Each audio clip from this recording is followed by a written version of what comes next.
Abz, did you pass? Did you pass? Did you pass? Nah, fucked it.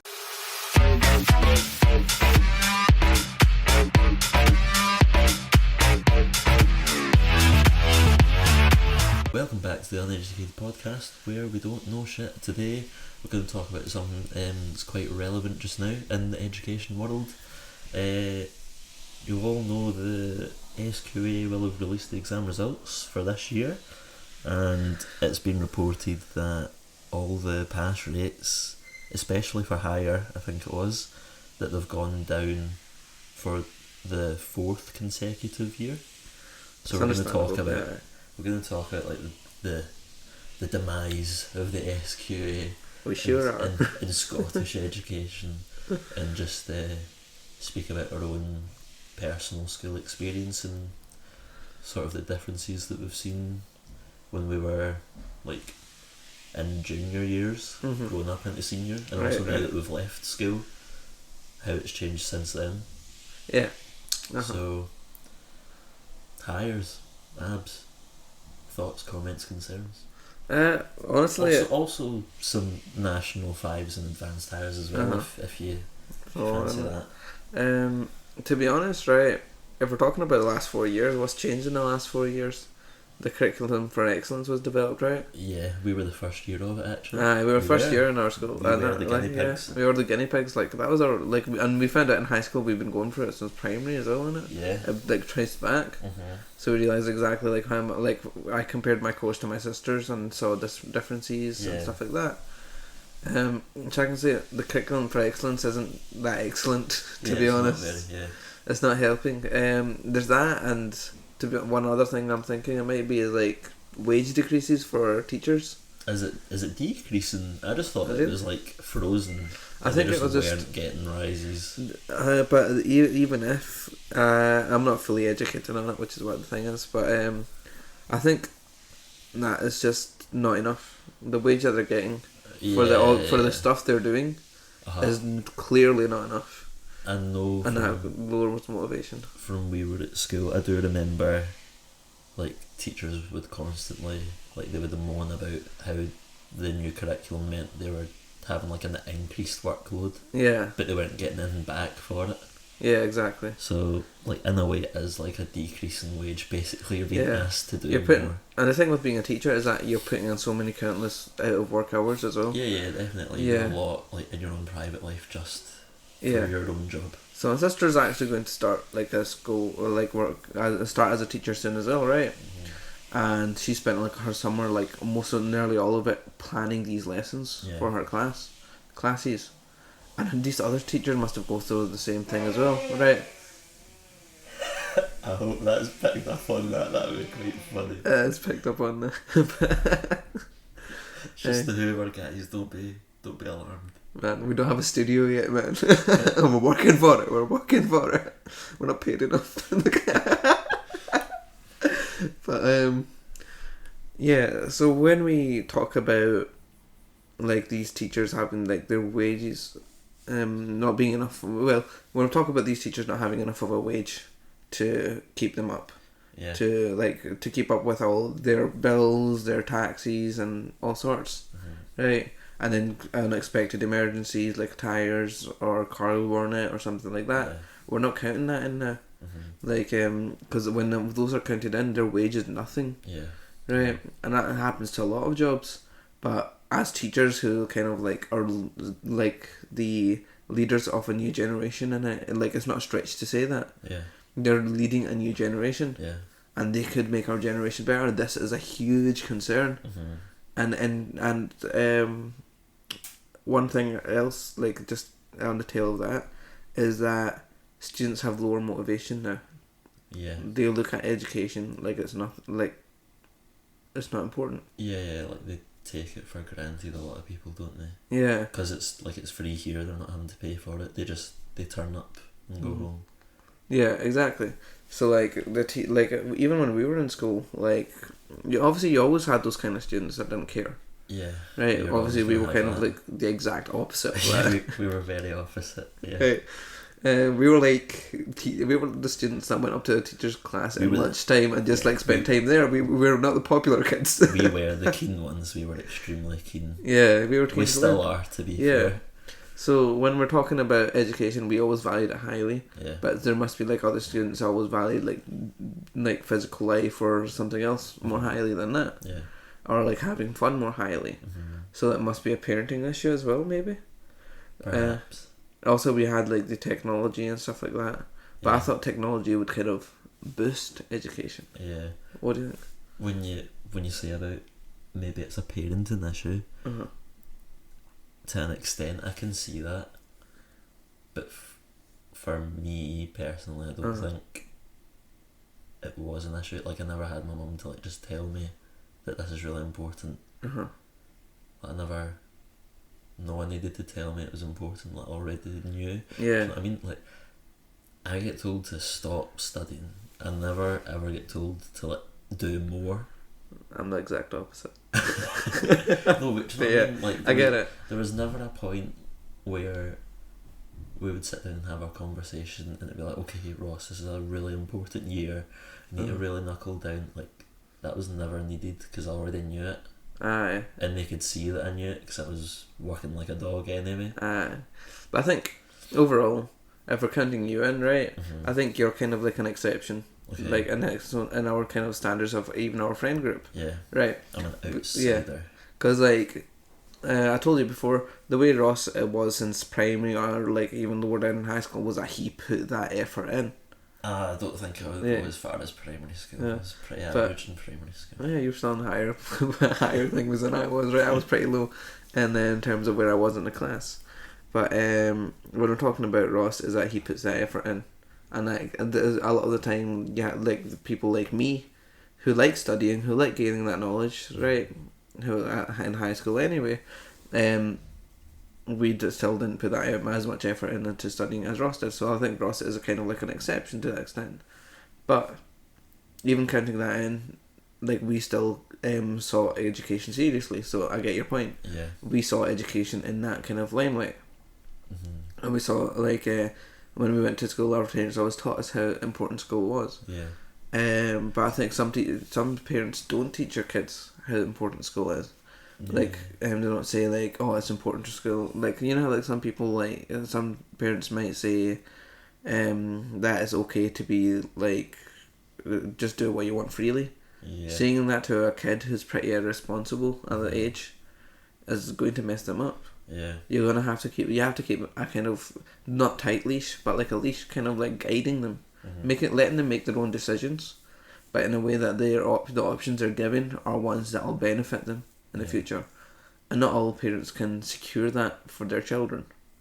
So it might not be like the parents' own bad parenting, but like the resources that was allocated to that parent while they were trying to parent that kid, which kind of decreased like their education value or like the benefits from the education in the end. Because like a lot of students in our school, I remember like saying like they didn't care about education. They would treat our teachers badly and all that as well. So I guess like nowadays I actually think that's gone worse than that. Cause I think we the kids are kind of approaching their education or approaching their elders now. Like we approach our elders with like a more respect slightly. We approach each other like our older generation is probably more respect than us, but our value of respect changed. But the way the kids are doing, some of the kids that I've seen are doing now, is that they go up to their teachers and don't teach them with any respect. Right, and kind of like act like they're privileged. The teacher, that they don't have to be there, but they're actually coming there. They are doing the good. But they're not thinking that I'm actually getting a benefit from this. They're thinking that I'm the one doing this for another person, rather than for themselves. Because education primarily is for yourself, right? So what do you think? The more you highlight the parenting issue, the more I was thinking about it there. You know how, like before we would start the new like academic year, we'd always have like an assembly, and it'd be someone that takes it and they're like, the year is very important, blah blah blah blah blah. And that would always, for me, when I would hear whoever it was that was speaking saying stuff like that, like it would always strike me like, oh shit, this is important, like need to like knuckle down. Yeah. Obviously I'd imagined for other pupils it maybe didn't strike them the same way. To They were me, sort of yeah. blanked out or whatever. And then I remember that the parent to teacher community at our school wasn't that great. We were just rudely interrupted by Abz's ringtone there. That's fine. It's quite nice though. We'll check that in a bit. We might make that a new podcast tune. Yep, we'll make a new podcast tune. There's our copyright gone. I know, we should use that for like a wee advert intermission. We can promote some product during the middle of the podcast. I promote This socks. new mic. Yeah. We're promoting this new the mic. HyperX quad. I want to put an echo effect on that. I don't know how. I'll leave that to you. Yeah. That's your job. But where was it? The teacher parent community was never really there. Mm-hmm. So if you would have like a big parents' evening where I remember, see, because we were the first year to go through a curriculum for excellence, Yeah. that there would always be like sort of like meetings between groups of parents and like a member of like not a member, like the SMT, Yeah, yeah. and they would sort of like parents would have loads of questions, so they just ping back and forward. I know. There always seemed to be a lot of like tension between the parents and the teachers. It was almost as if the parents didn't really fully trust You know what the it teachers is? were putting us through. You know what that is? So Like, that's why I think that's had an effect on why children maybe don't value education as much. Like when I'm considering that what you just said, right? My mum personally didn't go to those kind of teacher meetings and stuff like that. She was kind of busy with housework and stuff like that. We had like 4 kids in the house, obviously. Like that would be a lot of work. Yeah, a lot of work. So, but when like I know what you're talking about through other people's experiences, and like I know like one of my mates had their parents going, and like that kind of bridge is there, that kind of wall kind of thing. Mm-hmm. And the reason I think that is because when teachers are when parents are getting news of what's happening in school, their primary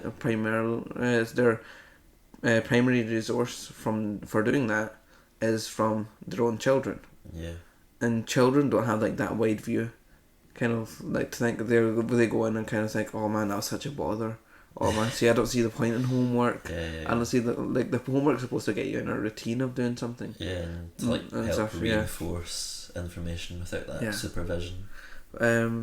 But I think that kind of bridge is there that kind of wall is there because the kid's own perspective is going to be influenced the parents' perspective. Yeah. The parents are going to be like, oh, how come this happened to my child and no one else's child?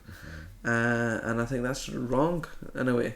I think in a lot of situations, the teacher themselves might be in the wrong, but in a lot of the situations, the teacher did exactly what their job required. And in the majority of situations, that's the case. Yeah. The teacher did what was required of their jobs; they could not do more. Yeah. And I feel like that kind of bridges there. Maybe that kind of hinders the kids' education. But I think the children of the parents that go to these meetings will value education more than the parents that don't go to the school and then say later, how come the school didn't let me know about this? Yeah. Or it's like all over the website, or they get like an email for it or something. Yeah. So I think that there's so much more to it than what this kind of like what we can kind of say in this kind of uneducated way. But I'm saying that the way we were taught is kind of different than the way kids are taught now. Yeah. And like even when we're talking about the decline of Scottish education is still quite high up there. Yeah. Overall, but it used to be one of the best in the whole world. Yeah. So the thing is with that is that. So we've spoken about attitude for pupils. Attitude, yeah. One of the other things I was thinking about was, because we were the first year going through Curriculum for Excellence, we noticed a lot of changes in the actual style or like format of the papers. Yeah. Because we had to use the past papers. Yeah. We would need to use past papers, which were obviously the old set of qualifications, and then because there was no past papers for the new curriculum, we would use like specimen papers, like examples that the SQA had developed just for our own year. Yeah. Because obviously there was no new material to try and learn from. And I think that's what sort of messed up the results as well. Yeah. Because especially for maths, the questions would just be like, differentiate this or integrate this. It would be like you were told exactly what you were to do. Whereas I think when I don't know if you remember the dreaded crocodile higher exam. Oh maths right. paper, Oh and it's yeah. all full of like every question. I heard I did higher the year after that. Yeah, you were but in that 5 that year. Yeah, I was in that 5 that year, but I heard everything and I was like horrible. Everything was just problem solving, like the style and context of the questions. Yeah.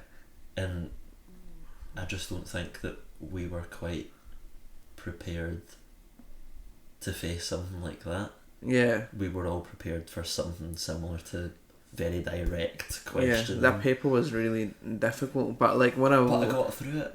I remember I did actually cry during paper 2. Yeah. Yeah. I managed through paper 1, like the non-calculator. And when Ross cries, it's serious, man. Like when Ross hits a paper, man, he gets excited over the questions. Hey, he's a madman that remembers it. When I go out, I'm just like, alright, that's a memory gone. That's a subject erased from my mind. That's me going to live my life as it is. And Ross is just like, oh man, I should have done that question better. Yeah. So, but when we're talking about that kind of paper,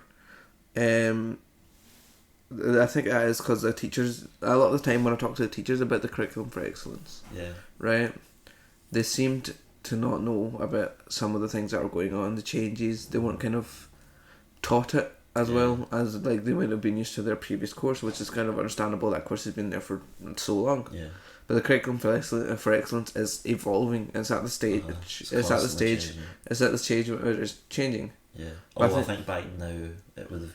Like be sort of like it should have increased off. by now. The grades should have increased by now. So I think that's a major concern. Yeah. But that just means that these schools are not given the accurate resources and the accurate teaching from like the people that are making these policies to fully incorporate this curriculum for excellence. Because curriculum for excellence also means that the students also have more value to the teachers and also mean more. So that's obviously a good thing. But the teachers and all that aren't going to be used to it. Maybe as more new teachers come in, maybe that will get better. But at the extent they're still going to be rookies and stuff like that. You can't expect them to teach us as well as other, like older teachers could. So I guess like it all depends on like how much how much resources these schools are given, and how much the resources the parents and everything are given to equalise the amount of value their children will have to ingrain the value of education into their children, basically. Because initially I was like, oh, it's the teacher's fault because we never really get taught this style of everyone's like questioning that. But the more you think about it, like the teachers were sort of slightly confused as well as to what was really going on with the whole format change. And they couldn't predict the papers as well. It's not their fault. They tried, a lot of our teachers as well. Like we had a lot of teachers that didn't care, right? It's not just maths as well. We were speaking about maths just now. It's not just maths. Like there's physics and stuff like that. Changed. Yeah. Oh yeah, especially for the sciences. Remember, it's like using your knowledge of physics or using your knowledge of the chemistry. text questions were those questions. But they happen. I actually quite like them in the end. I was like, oh, can in the end, off. if you know the recipe for them, that's good. But and it also got you ready for uni.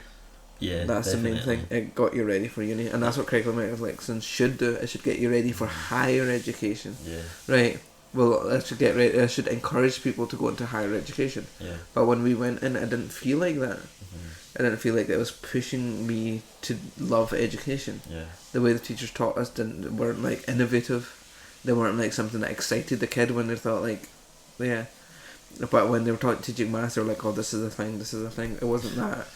Oh, like here and is this algebraic equation. This can actually be like algebra is important because you can use it further in university, becoming physics. Like when I was in the like maths class, algebra was kind of taught And when algebra was taught, some kids always heard the same thing.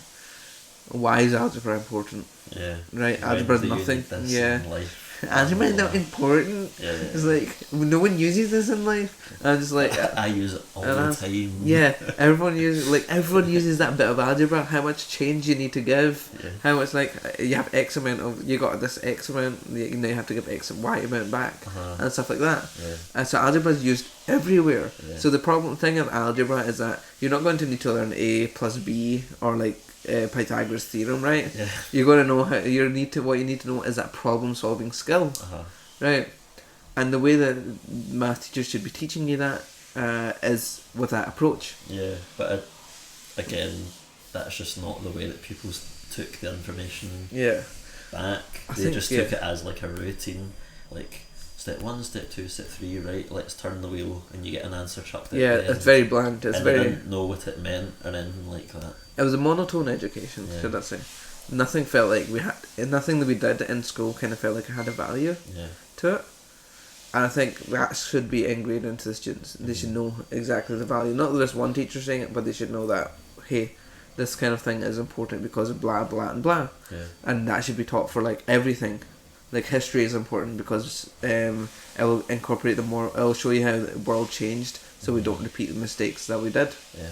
Like, so, like, we're in a world now that we are repeating the same mistakes we made way back when. Yeah. Right.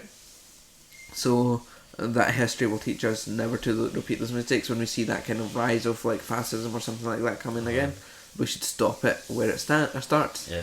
Right, we should be able to do that because of what we're taught. We should be able to we should be taught why things are bad. We're not just taught that it is bad, but we should be explained to us. I think so that just comes into the resources and the payment of the teachers, the wages, and the parents again. And I think those 3 issues, if we better those, the rest of it can get better from there. It can like build on like a kind of a domino effect.